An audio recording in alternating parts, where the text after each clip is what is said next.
Hello दोस्तों, आज हम आपसे बात करने वाले हैं कि जो आपका क्लास 12th में एक इम्पॉर्टेंट टॉपिक है किरचॉफ का नियम।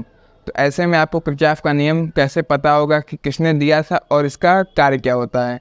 तो आज की वीडियो में हम यही बात करने वाले हैं। चलिए वीडियो को स्टार्ट कर लेते हैं। ये आपका क्लास 12th में बहुत ही महत्वपूर्ण टॉपिक पे ये आता है, 5 नंबर में आते हैं। तो हम आपको इसी प्रकार के वीडियोस लाकर प्रोवाइड करते रहेंगे। हमारे चैनल को सब्सक्राइब कर लीजिए और चलिए आज की वीडियो को स्टार्ट कर लेते हैं। तो सर फ्रेंड्स, आज बहुत महत्वपूर्ण टॉपिक पे हम बात करने वाले हैं, जो है आपका किरचॉफ का नियम। तो किरचॉफ ने पहला नियम क्या दिया था, तो हम आपको बता देते हैं। यहाँ पर उन्होंने बताया था कि किसी संधि पर मिलने वाली समस्त धाराओं का बीजगणितीय योग शून्य होता है। ऐसे में इनके कहने का मतलब ये है कि जितने भी धाराएँ संधि पर मिलती हैं, ठीक है, जितने भी धाराएँ संधि पर मिलती हैं उनका बीजगणितीय योग शून्य होता है। इसी बात को हम आज देखने वाले हैं कि कैसे शून्य हो सकता है। ठीक है, तो आप पहले इसका डेफिनेशन सुन लीजिए। डेफिनेशन में इन्होंने बताया है कि जो आपका किसी संधि पर मिलने वाली समस्त धाराओं का बीजगणितीय योग शून्य होता है। तो ऐसे में इनका कहने का मतलब क्या है, तो आप समझ सकते हैं किसी परिपथ मतलब किसी सर्किट में, इलेक्ट्रॉनिक सर्किट में यदि कई पॉइंट होते हैं तो उस पॉइंट पर जितने भी बिंदु होते हैं तो वहाँ पर जो धारा होती है उसको शून्य कर दिया जाता है, मतलब शून्य हो जाता है। इनका यही कहना है। ठीक है, तो आप यहाँ पर कोई पॉइंट देख सकते हैं। ठीक है, ये पॉइंट है।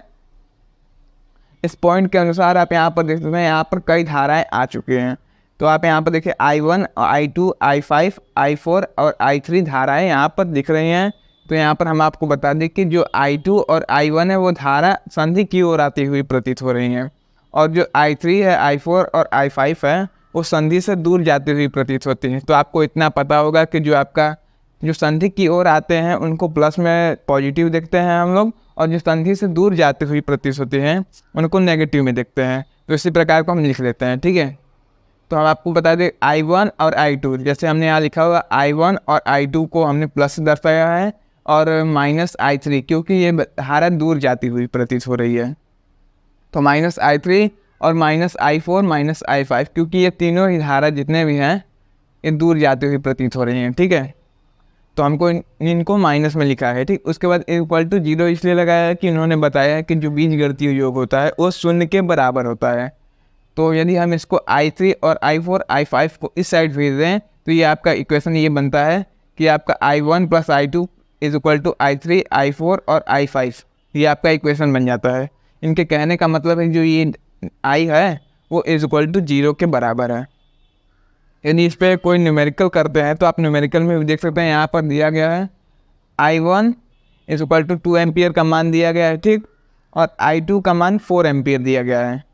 जैसा कि हम आपको बता रहे हैं I2 का मान 4 एम्पियर दिया गया है, I3 का मान 5 एम्पियर और I4 का मान हमको ज्ञात करना है, जैसे भी हमको ज्ञात करना है। ठीक, उसके बाद I5 का मान 2 एम्पियर दिया गया है। तो इसको कैसे सॉल्व करते हैं, तो चलिए आज हम आपको इसी प्रकार के क्वेश्चंस कराने वाले हैं।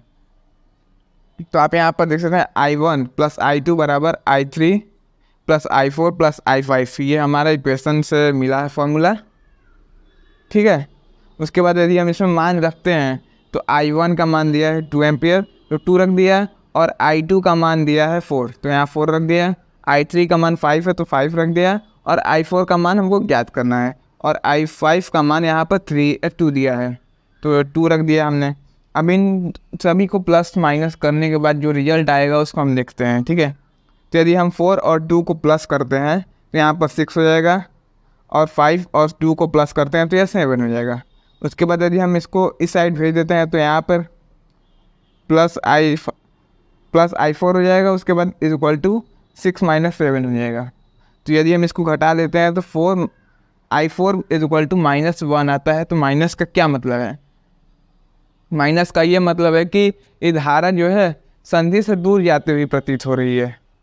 संधि से यदि पास आती तो यहाँ पॉजिटिव होता। ठीक है, लेकिन पॉजिटिव नहीं है, यहाँ पर आपका दिया गया है संधि से दूर जाती हुई प्रतीत हो रही है, तो यहाँ पर माइनस दिया गया है।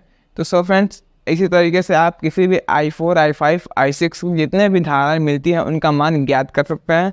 बस ये ध्यान रखिएगा जो आपका बिंदु पर मिल रही हैं उसका मान हमेशा 0 होगा। सो फ्रेंड्स, उम्मीद करते हैं वीडियो पसंद आया होगा। वीडियो पसंद आए चैनल को सब्सक्राइब कर लीजिए, जिससे आपको हमारी वीडियोस की नोटिफिकेशन मिलती रहेगी और आपको क्लास 12th के लिए कहीं जाना नहीं पड़ेगा। हम आपको इसी प्रकार के नॉलेजफुल वीडियो देते रहेंगे। धन्यवाद, वीडियो देखने के लिए धन्यवाद।